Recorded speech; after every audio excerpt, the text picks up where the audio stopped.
Assalamu alaikum, hurmatly mekendeshler. Amansızlarбы, tinchsizlarбы? Bir top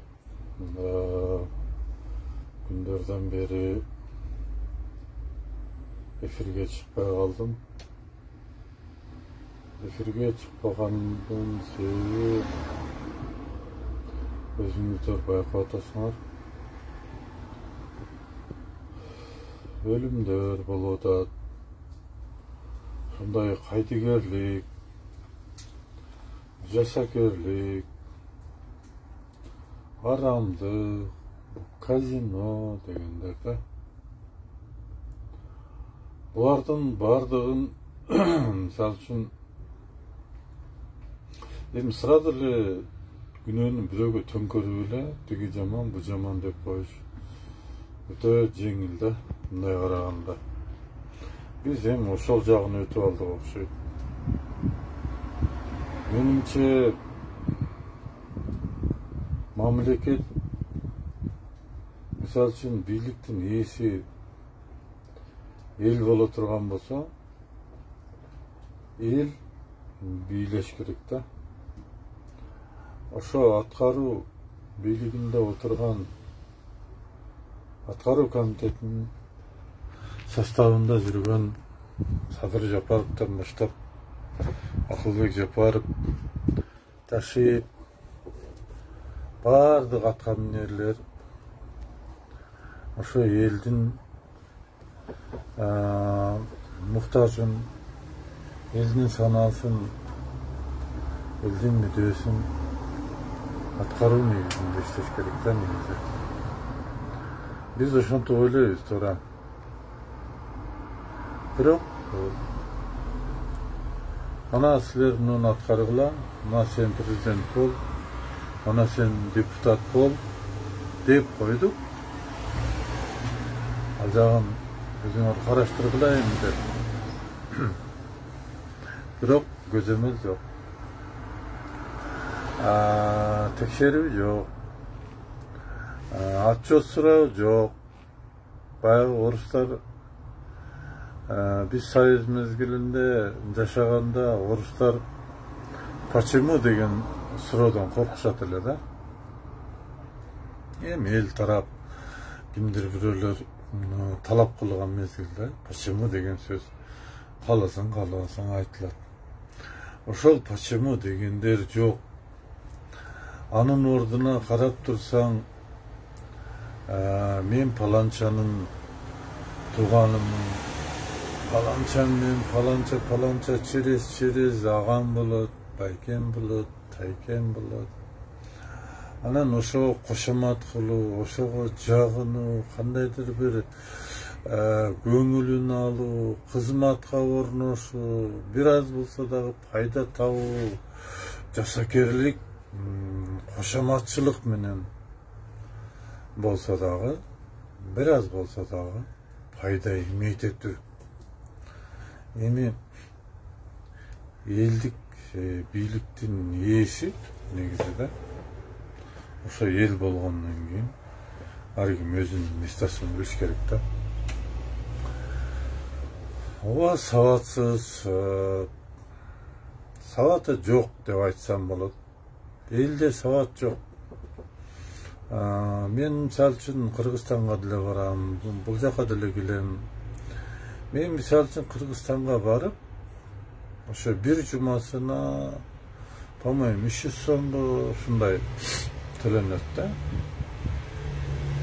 Ошо 300 сомду интернет салып көрсөң, бир толук кандуу видео көрө албайсың. Же бир кино көрүшүң кыйын да.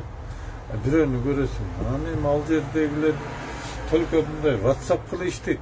Мындай аудио запись кылып, анча-мынча кээ бир жакшы тарткан жерде видео запись кылып, ошондойлор кылып иштейт.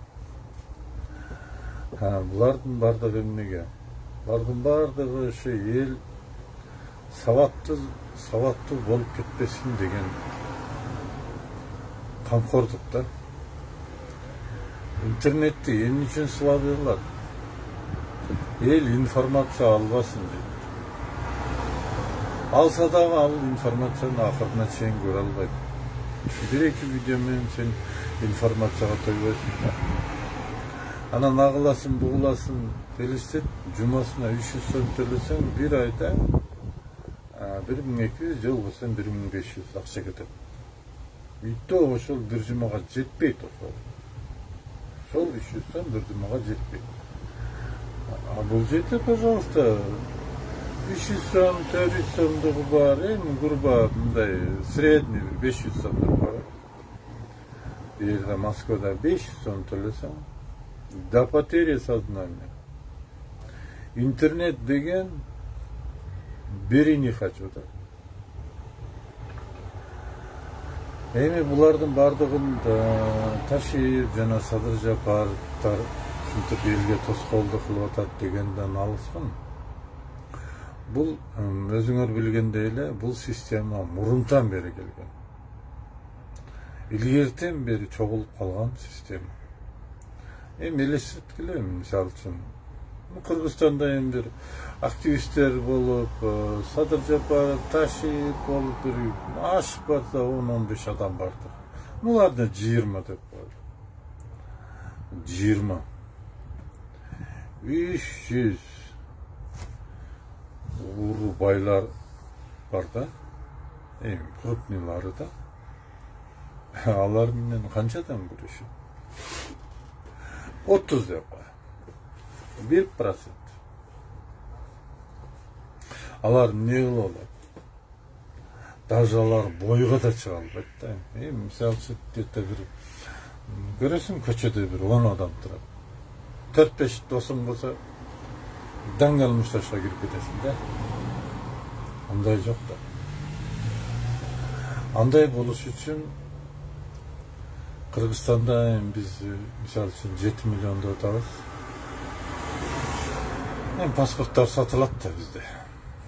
Ошолор менен 7 миллионго чыксак дагы, эми чыкпасак да чыгайын деп калдык. Грубо 7 миллионду алып коелук. 7 область бар. Мен 10 миңден дебейин да. 5 миллион. 0,05% bir областта 5 миңден активисттер болсунчу. Bir областта 5 миңден.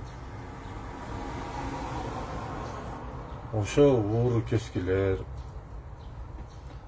ошо иштеген милициялар, иштеген прокурор, соттор өзүнчө эле оңолуп калат. Өзүнчө эле. Потому что любой милиционер, же прокурор, же сот bir ayda кээ бир жерлерде гана бир почему деген сөздү 1-2 жолу угуп калган болсо, ал мезгилде почему деген сөздү күндө угат. Күндө угат. Андан сырткары интернет барактары бар. Бул баягы көпчүлүктү көрүп, көпчүлүктү көрсө көл болот дейт го. Мисалы үчүн bir областта 5 миң активисттер болсун. Эми бийликке жардам бере турган. Мен муну Facebook'a, şu internet barактарына коюп атам. Элдик боштондук кошун деп. Анасынын сүрөтү менен анан кийин «Вставай, страна огромная» деген орус элинин чыгарган ушундай призыв өрүү менен коюп атам. Бул эми кичине адамдар ойгонсун. Эми бул деген эртеге чыгып эле Кылычталуу менен тополонго чыгыш деген сөз эмес. Просто бир элдин аң сезимин ойготуу. Ана көрүп атасыңар, өлүмдөр болуп атат, авариялар болуп атат, казинону алып коюп атат. Эми буга вето коюш керек эле, мейли койбоду. Эмне үчүн ошондой элдин мүдөөсүн аткара албаган? Мисалы үчүн 5 миң голос менен шайланып келген депутат болгон болсо, ошонун 50% голосун чогултуп туруп ошо депутатты атазбат эткенге эмне үчүн болбойт? Эмне үчүн 5000 голос алган, жосун 10.000 голос алган депутатты 50% кол чогултуп туруп атазбат эткенге эмне үчүн болбойт? Жүзө болот. Бул суроолорду почему дегенде ким берет? Почему деп Ташиев айтса, почему деп Садыр Жапаров айтса, жинди болуп кетпейби? Бардыгын эле почему дей береби? Эмне үчүн ошолор эле почему деш керек да? Міне Садыр Жапаров менен Камчыбек Ташиев міне Кыргыз элине ушунчалык эле до гроба должен ойгон кылады, талак кылады, сурак кылады, окуу кылады. Интернет берип койсо, каяктагы бир сойку пойкуларды, интернет багында нерселерди, жаман нерселерди көргөнчө информацияны окугула. Интернетте ар кандай информация бар. Максат эле бир багында порно көрүш эмес. Интернетте аябай көп информациялар бар. Пожалуйста, окугула. Ошол эле интернеттен жогорку кеңештин жыйындарын көрсөңөр болот. Архивдеги жыйындарды көрсөңөр болот. Кимдин ким экенин билсеңер болот. Бардыгы ачык доступта бар да интернет аркылуу. Хорошо, интернетиңер жок дейли, интернетиңер слабый дейли. Ошо 5000 болгондо ар бир областта 5000 адам, мамлекет боюнча 35.000 адам интернет жөнүндө вопрос көтөрсүнчү. Ошо 35.000 сүйлөп аткан адамга 15.000, 20.000 жөн эле кошуп берет. Бизде баягы билимчилер көп да, уну жаман десе жүгүрүп кете берет кошулуп. Эмне жүгүрүп кетип атканын билбейт өзүчү. Чын эле жаманбы же жаман эмеспи, ага аңсабайт. Ошондойлор көп, ошону менен 50-60 болуп кетет. Ошентип оңолот да. Анан кийин Садыр биякта туруп алып, Ташы биякта туруп алып. Мен көрдүм да, мындай адамдын мындай немесин деле карасаңарчы. Жүзүн деле карасаңар сүйлөгөндө. Эми билбейм, багындай психи жактан сәл мындайраак экен деп атат Ташиевди. Мен билбейм, бирок ошончо адамдын колун сындырып, тилин жулуш деле оңой эмес да. Ага деле кыйын да, мен мындай түшүнөм да. Анан естественно, багындай этика деген болуш керек. Обязательно кыйкырып, багынтып, орой сүйлөп, абсолютно да керек жоқ. Болып тұр ака, сіздікі тура деп қойып тұрып, секен жайлай бер. Мен көкейіммен иш ошо да. Себеп қолыңда бийлик бар да. Мисалы Садырга деле бир сын айткан болсо, эми мисалы үчүн. Жол болсом деле мен бир мындай мүмкүнчүлүгүм бар, должността иштеген болсом, эми билип билбей ар кандай мааниде мага сын айткан болсо, мен мисалы үчүн ага туура эле түшүнөм. Потому что себеп жок, эч ким айтпайт.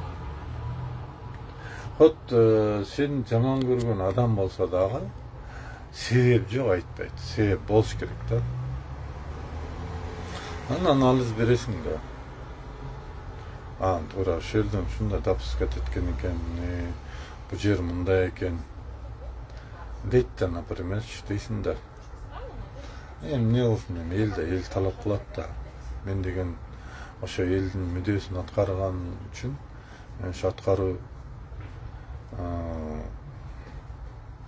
аткаруу комитетиндемин да деп коесуң. Болду. Аны туура эле түшүнсө да. Анан баягы колуңду сындырам, тилиңди жулам, тиги бу деген сөз абсолюттук турда ачыкчы. Эми дос экен да, билбейм. Дос экен. дегиле мындай нерселерди эч бир жерде калтырган эмес, жоопсуз калтырган эмес. Мындайларды сразу кызматтан алган.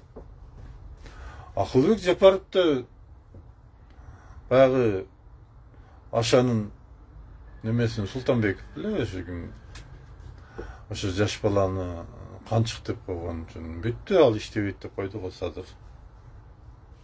Канчык деп койгон үчүн Ашанын канчыгысын деген бул жөн эле бир мындай сөз да. Бирок бул айтылбаш керек эле негизи. Эми үчүн Ташиев элдин бийлигине, то есть Мадымаровдун колун сындырам деген, Мадымаровду канча миң адам колдоп келген болсо, ошончо элдин колун сындырам деген сөз. Муну мындайраак утрировать этип алган да, ушундай да. Ошон үчүн мындай кызматта иштеген адам Мадымаровду эске албаш керек. Мадымаровдун артындагыларды эске алыш керек. Мадымаров деген ким? Ал деген депутат.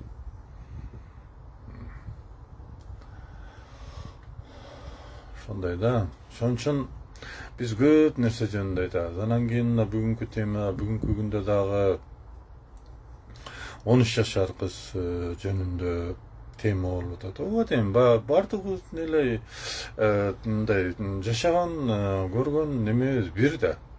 Эми ар кандай себептер менен, конечно, не от хорошей жизни, жетишпегендиги үчүн чет мамлекетте жүрөт ата-энеси. Балдар ар кандай болот.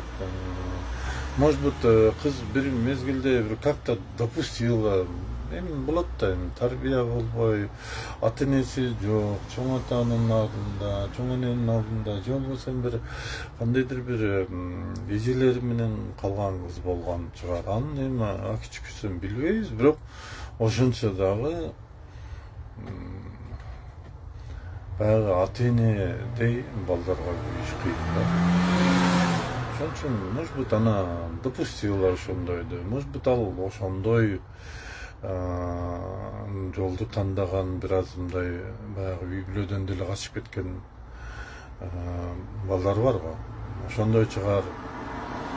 Мен ал кызга ытык көрсөткөн адамдарды колдоп жаткан жокмун. Просто мүмкүн деген вариантта. В любом случае милициянын кызматкери болгон адам ошондой иштерге аралашып калганы бул эки эселеп жаман болот да. Бул негизи мындай болбогон нерсе, бирок тем более 6 ай 1 жылдан бери болуп жүргөн иш экен. Мен мунун терең текшерип, анан кийин ошо керектүү мыйзам өкүлдөрү өздөрүнүн юридикалык немесин бериш керек. Албетте катуу жаза колдонуш керек. Эми мен айтарым себеби мындай нерселер не только кыздар, жаш адамдар өлүп кетип атат. Ар кандай возрасттагы адамдар өлүп кетип атат. Авариядан болуп калып атат. Булардын бардыгынын себеби ошол биз ишенген, мен эч качан бийлик дебейм буларды. Бийлик эми өзү үчүн бийликтир, мен үчүн бийлик эмес. Мен үчүн булар аткаруу комитетинин өкүлү.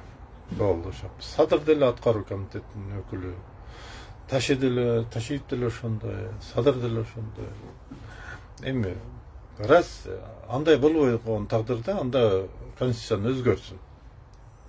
Бийлик ээси эл эмес деп өзгөртүп койсун, анан ошондо башкача маани кылабыз. Биз ошо буларды бийлик деп, буларды чоң экен, даражада, ген прокурор, КМБ деп биз булардын даражасын көтөрүп, буларды мактап, каерден келе калса шат мындай кылып келиңиз, нерге отура коюңуз, же болбосо мындай кыла коюңуз, же болбосо муну мындай неме тосуп алсаңыз, мындай килем тигиндей мындай ушундай бир подходдорду жасап жүрүп, буларды чирентип ошол жерге алып бардык.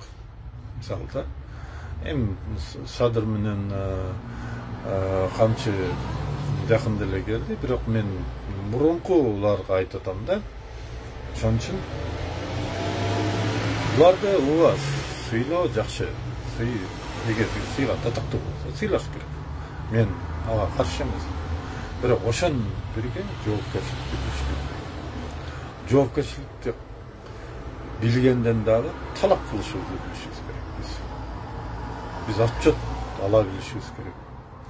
Мисалга салыштырмалуу. Эми биз эч канчалык акыл жетпейт, акыл кетпейт. Мисалы үчүн мен буга бул талап кылыш үчүн бир университетти же институтты бүтүп, же болбосо бир кандайдыр бир окуу курстарын өтүш керек деп мен ойлобойм.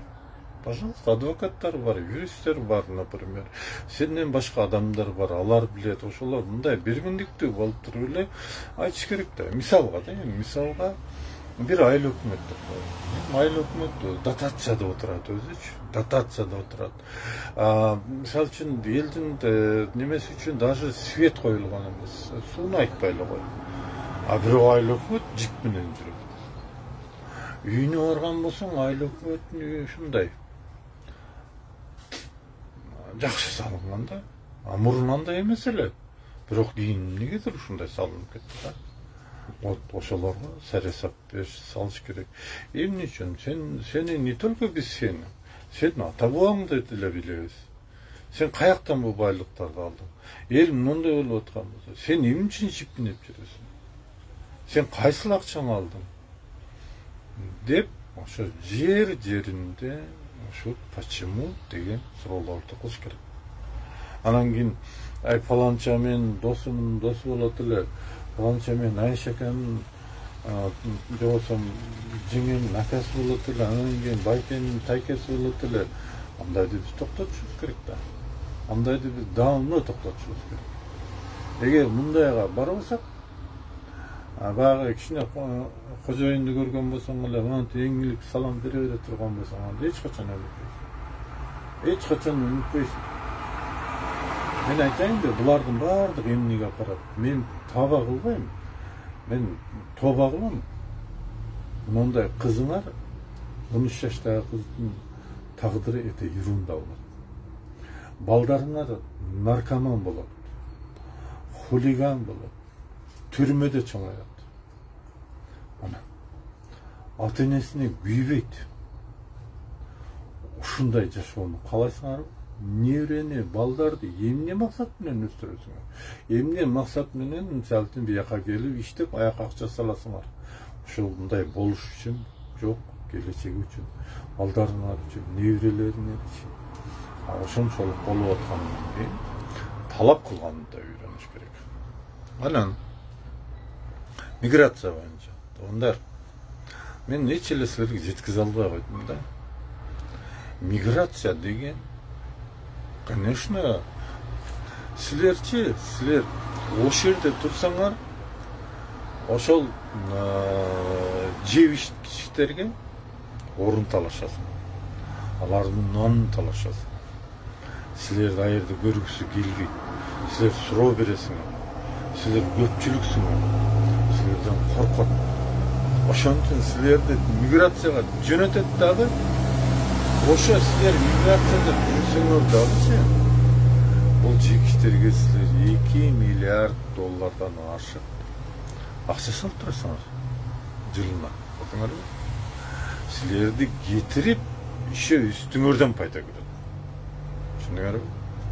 Ошон үчүн эми мен ошон үчүн айтам да, окуш керек, интернетте караш керек, ютубтарда бизнес, малый бизнес, кичинекей бизнес, шоушугун бир жамбакма, эч болбосо бир 10 та ток, ушундай бир кой, бир мал, ушинтип эле жашаса болот да. Зато бала чакаң жанында, мисалы да, ушундай жолдорун караш керек, болбосо сураш керек. Мына канча Абдулла Ташиев деген неме боюнча, баягындай жер семирткичтер боюнча, багбанчылык боюнча, мисалы үчүн Улан Досматов деген жигит баягы конопля боюнча технический конопля боюнча мындан толтура жигиттер кыздарыбыз бар, ошолорду караш керек, ошолорго вникать этиш керек. Силер чет мамлекетте жүрүп эч качан өзгөртө албайсыңар. Силер ошол жерде болушуңар керек. Түшүнөсүңөрбү? Бишкекте ушундай натчалар бар, ушул мамлекетте ушунча мамлекеттин өкүлдөрү бар. Тооба кылдым. Алар эмне болсун? Алар эмне кылып жүрөт? Алардын жүргөнү мындай. Силерди кетирет дагы ордуна бир индус же болбосо Иран, Ирандан адамдар келет. Например, силерде стройкада иштейт. Аларга 60 000, 70 000 айлык жазат. Колуна 30 000 берип коет, алар ошого ыраазы. 30-40 000 чөнтөгүнө салып алат. Ана. Көрдүңөрбү? Москвада деле ушул бюджет мамлекеттерде ушул. Миграциянын бизнеси өзү негизи ушундай. Ошон үчүн миграция бизнеси чыккан. Түшүндүңөрбү? Ошон үчүн зачем бирөө жерге барып? Өз элиңерде болсоңор, анда алар антип колдоно албайт. Вот. То есть силер алардын нанын тартып аласыңар. Эми буга биз бармайынча бирөөлөр келип оңдоп бербейт да бизге. Садыр менен Ташиев деле чарчайт да бир күнү. Мен даже мындай айтайынбы? Булар Садыр менен Камчы Ташиевчи, булар мындай карагандачы заложник булар. Булар заложник. Путинге туруштук бере алабы? Бере албайт. Мировое правительствого туруштук бере алабы? Бере албайт. Рахманга туруштук бере алабы? Бере алат, бирок Рахмандын артында Путин бар. Путиндин артында мировое правительство бар. Садыр менен Таши Камчиевичке ким опора боло алат? Мына ошол 1% эл ошол ар бир областтан 5 000 же болбосо 10 000 адам мындай кайдыгер эмес, ушундай кайраттуу мына элдик боштондук кошун деп мен атай видео чыгарып койдум. Ошондой болуп тургулачы. Ташинин колуна кол, кылычына кылыч болуп, Садырдын колуна кол, кылычына кылыч болуп ар жерде тургулачы. Ар областта тургулачы. Садырга, конечно, оңой болот анда. Путин деген пошел дейт. Я не знаю, мой народ этого не хочет такого. Рахман, пожалуйста, Рахман кирген болсо, Рахман куа турган жер. Тажикстанды басып алып коебуз керек болсочу. Басып алып коебуз. Потому что тажиктер эч качан воин болгон эмес. Кыргыздар өмүр бою булар воин адамдар. Ошон үчүн мисалы үчүн биздин бир кыргыз 10-20 тажикке туура келет. Бу жерде деле Москвада деле көрүп атпайбы. Тажиктер качан күчтүү? Тажиктер талпа чыкканда. Бирме бирге чыга албайт. Биз деле ошондой кылсак болот. Ошон үчүн Садыр жаман, Ташы жаман, анан кийин атылып кетти, сатылып кетти, өлтүрүп койду, тиги бу. Эми өлтүрүп койду дегенден дагы бир нерсе козголбош керек эле, бирок козголуп кетти да. Ал адамдын артынан көп адамдардын былыгы чыгып калат эле да. Эми Ташиев ошол банкта иштеген баланы коруп жата албайт да. Анын артында эмне барын билбейт да. Ал бала эмне деп сүйлөп койгонун дагы кимдир бирөөлөр артына ойлогондор билип коюшу мүмкүн. Бирок ошол мүмкүн колду болгон, бирөөнүн колунан өлгөн болсо, ошол урлардын колунан өлдү да. Ташиев аны тергеп аткан чыгар. Ким менен кандай нерсеси бар экенин бул деле жарыя кылбаса керек. Бирок тигилер алдын ала билип туруп, өлтүрүп койду деген дагы версия бар. Анан эми УКМКга алып кирип алып туруп өлтүрдү дейсиңер да. Мисалы үчүн мен бир ууруну кармасам, ал ууруну өлтүрө турган болсо мен кармап зачем мен? Не кылам мен кармаган? Любойуну айтып же болбосо любой подлог менен бир нерсе кылып өлтүрүп койсом болот да. Аны зачем мен бияка алып кирип алып, мен бул жака жашыруун жака алып кирип алып, андан болгон информацияны алып, эми опаза кыламбы, анча мынча бир коркутамбы, ал башка маселе, бирок өлтүрүү эмес да. Анан ошондой информацияларды ала турган адам өлтүрүп койчу. Мен түшүнбөйм да, мындай логикага туура келбейт да. Билбейм, мен дагы бир нерсе деп бирөөнүн күнөөсүнө калбайын. Тиги банкирдин туугандары дагы мага жаман сөздөрүн айтып калбасын. Бирок ошончо дагы ушундай нерселерден болбош үчүн, ушундай нерселер болбош үчүн ушу бизде 1% эл ойгонуш керек. Ошондо эмне үчүн 1% ойлонуш керек? Ошондой мезгилде санкцияны прокурор берет да. Негизи бизде ушундай. А негизи мировой практикада санкцияны сот берет. Потому что сен соттун алдына келесиң да. Мисалы үчүн УКМК болобу, МВД болобу, прокуратура болобу, ушуну камаш керек, ушунун күнөөсү бар, болбосо качып кетет деген немеси бар да. Булар адвокат менен кошо соттун алдына барат, потому что сот ошону тергейт эртеңки күнү. Ошон үчүн соттогу мындай таза дело болушун каалайт дагы. Айтат, давай аргументиңерди келтиргиле дейт. Мисалы да. Анан кийин жок. Анан сот айтат. Хорошо, анда мен түшүндүм. Макул. Убактылуу камак жазасын алайлык дагы, тергөөнү жүргүзгүлө дейт. Тергөөнү жүргүзөт. А эгерде соттон акталып кеткен болсочу, ошо прокурор, КМБС полный ошо жазасын тартат. Ошондой болот. Эмне үчүн качан болот ошол? Качан, почему деген сөз көбөйгөндө болот. Почему на каждом шагу, почему? Ошо соттун деле тууганы бар да, соттун деле досу бар, соттун деле агасы бар, соттун деле эжеси бар. Элдер туш тараптан сенин иниң болсоң, сенин досуң, сен ушундай деп айтып берген болсо, ал дагы мындай кандай десем, баягындай сотко давление кылып болбойт, бирок сомнение дегенди сот элге түшүндүрө албайт да.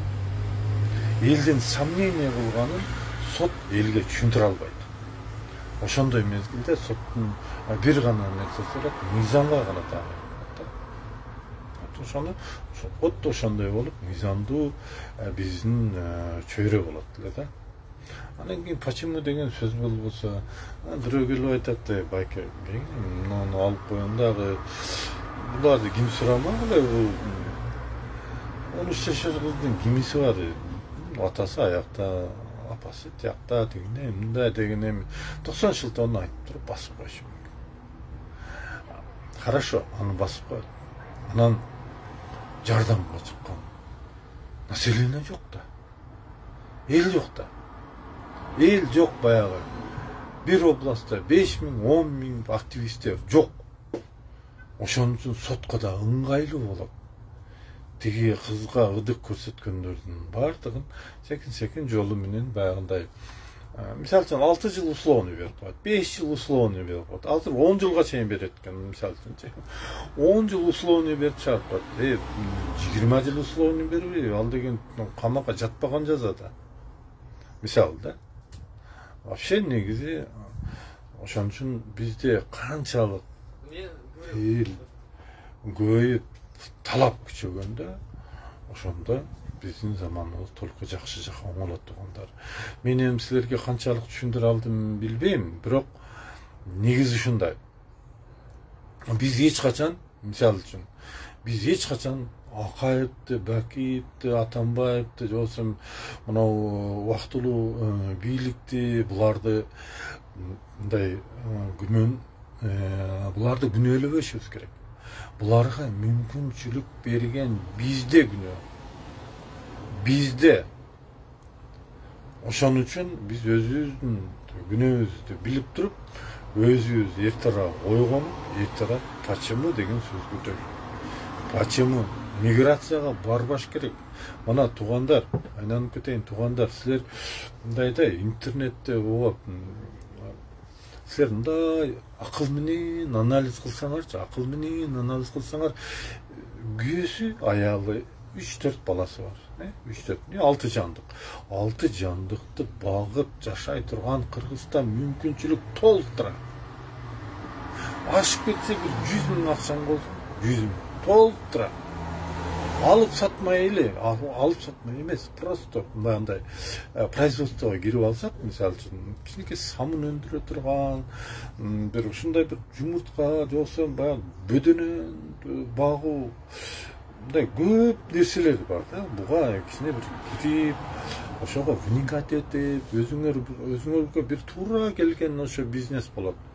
Эгерде колуңардан мүмкүнчүлүгүңөр келбесе, кошуна экөөңөр биригип бизнес кылгыла. Айланып кетейиндер, мигранттар мына Москвада, башка жакта көрүп атасыңар. Пятерочка деген жайнайт, Дикси деген жайнайт, Перекресток деген жайнайт. Мен мындай ачык көрүнүп турган нерсени мисал кылайын деп атам мен силергечи. Ошо Пятерочкада мисалы үчүн 100 деген, 1000 деген канчалаган Пятерочка бар. Мисалы Москванын өзүндө эле. Булар баардык байлар акчаны ортого таштайт да, ошол бизнес кылышат. Силер деле ошентип бизнес кылбайсыңарбы? Мисалы үчүн досуң менен бизнес кыл. Аны кандай кылыш керек? Жөн эле кыргызча вариант кылынбайт ал. Дагы бир айтайын. Бул деген договордун основы. Нотариус менен заверять этип, эртеңки күнү бирдемке болсо, ошого жооп бере турган үйү барбы, машинеси барбы, ошого ошону покрывать эте турган жоопкерчилик болуш керек да. Жөнөкөй эле нотариус менен договор түзүп коюп эле, давай десин, мынча миң мен бердим, мынча миң сен чыгар, анан бул ишти кылайлы деген. Бул да такыр, бул туура эмес бизнес. Ошон үчүн бизнестин өзүнүн жолдору бар. Билбесеңер билгендер бар.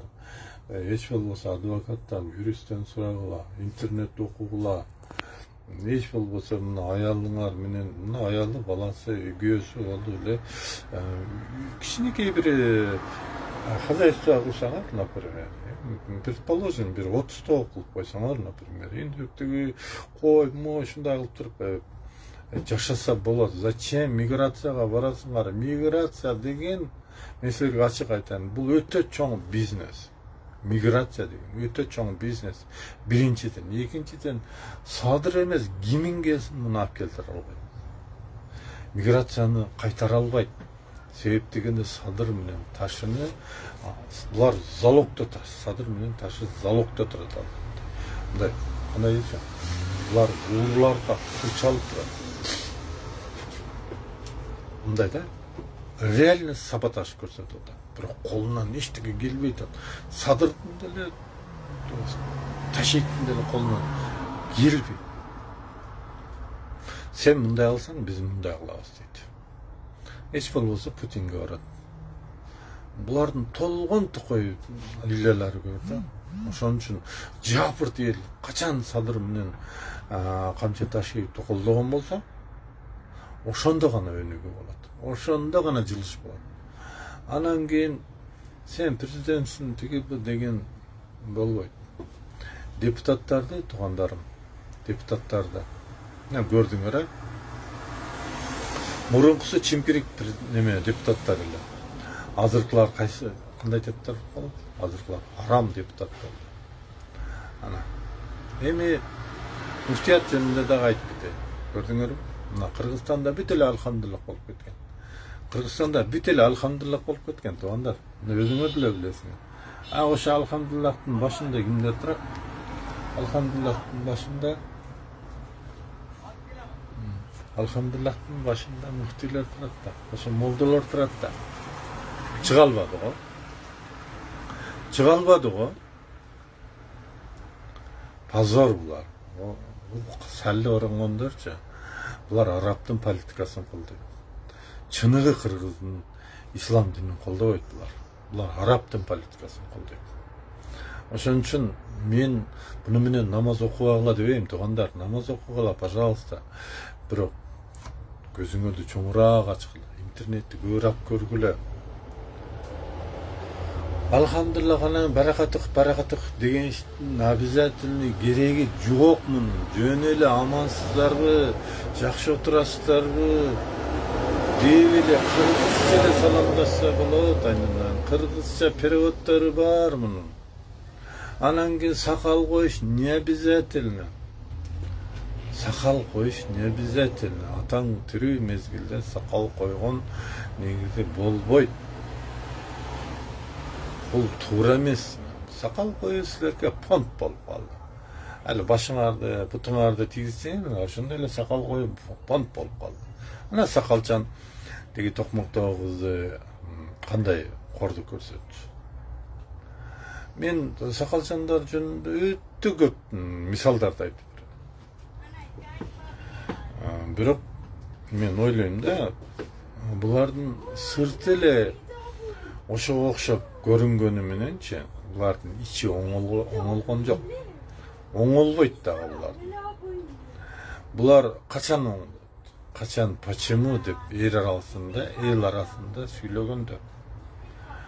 Эмне үчүн 2 катын, 3 катын дейт. Эми түшүнөм. Турмушу болбой калып, бирин алып, экинчисин алып, аны кой берип, үчүнчүсүн алып, бул турмуш келишпегендигинен болуп калышы мүмкүн. Аны түшүнөм менчи. Балалуу болбой калышы мүмкүн, кыл келбей калышы мүмкүн дегендей. Бирок 2, 3, 4 катынды бирдей алуу деген бул вообще нормальный адам муну сүйлөбөйт. Буну кимдер сүйлөп атат? Ошо муфтийлер сүйлөп атат. Значит, алар ненормальныйлар.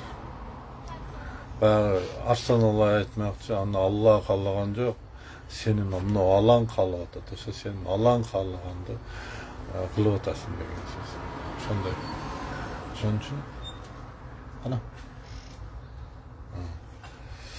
TikTok'ta